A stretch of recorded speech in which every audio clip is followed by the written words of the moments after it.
ஏற்பட்ட டித்வா புயலினாலும் கனமழை காரணமாக ஏற்பட்ட வெள்ளப்பெருக்கினாலும் பல பிரதேசங்கள் அனர்த்தத்திற்குள்ளாகின. அதில் குறிப்பாக கிழக்கு மாகாணமும் பாதிப்புக்குள்ளாகியது.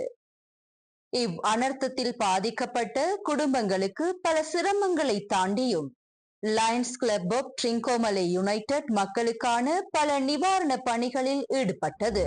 தற்பொழுது நாங்கள் வேர்கள் பகுதியிலே தான் நிற்கின்றோம். இங்கே உங்களால் பார்க்கக்கூடியதாக இருக்கும். இங்கே வெள்ளம் எந்த தூரம் இங்கே பாதிக்கப்பட்டிருக்கின்றதுன்னு சொல்லி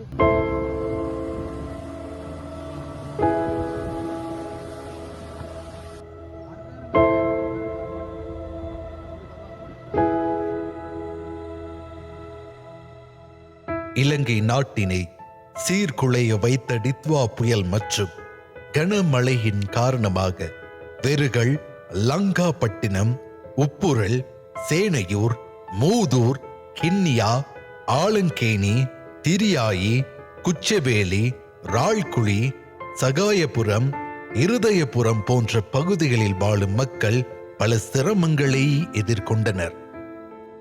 மக்களுக்கு உதவும் முகமாக மக்களோடு மக்களாக உடனடியாக காலம் தாமதிக்காமல் தரை வழியாகவும் கடல் மார்க்கமாகவும் நிவாரண பணிகளில் லயன்ஸ் கிளப் ட்ரிங்கோமலை யுனைடெட் ஈடுபட்டது.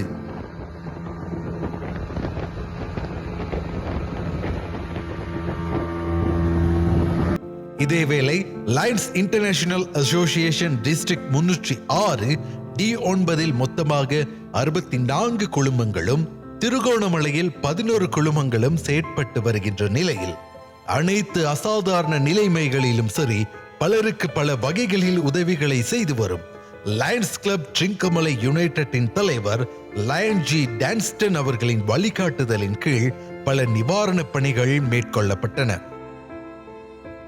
பல இடங்களுக்கு செல்ல முடியாத நிர்பந்தம் இருந்த போதில் மக்களுக்கு நிவாரணங்களை வழங்குவதற்கான எண்ணப்பாட்டினை மட்டும் உறுதியாக கொண்ட தலைவர் லயன் ஜி டான்ஸ்டன் அவர்கள் தன்னுடைய சகாக்களுடன் போட்டின் மூலமும் தங்களுடைய வாகனங்களினாலும் உலர் உணவு பொருட்கள், ஆடைகள், பால்மா, குழந்தைகளுக்கான பால்மா மற்றும் பல அத்தியாவசிய பொருட்களை மக்களுக்காக வழங்கி பல மக்களின் துயர் துடைத்து வைத்தனர்.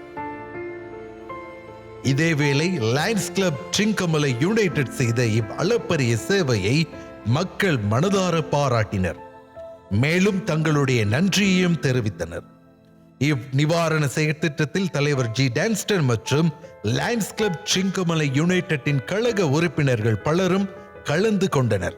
மேலும் திருகோணமலையில் பல லயன்ஸ் கழகங்களும் சேவையில் ஈடுபட்டிருந்தாலும் லயன்ஸ் கிளப் ட்ரிங்கோமலை யுனைடெட் பாதைகள் இல்லாத இடங்களிலும் செல்ல முடியாத இடங்களுக்கும் தன்னுடைய நிவாரண செயற்திட்டத்தில் ஈடுபட்டதை எம்மால் நேரடியாக காணக்கூடியதாக இருந்தது. அவர்களுக்கு எமது துருவன் சார்பாக வாழ்த்துக்களையும் பாராட்டுக்களையும் தெரிவித்துக் கொள்கின்றோம்.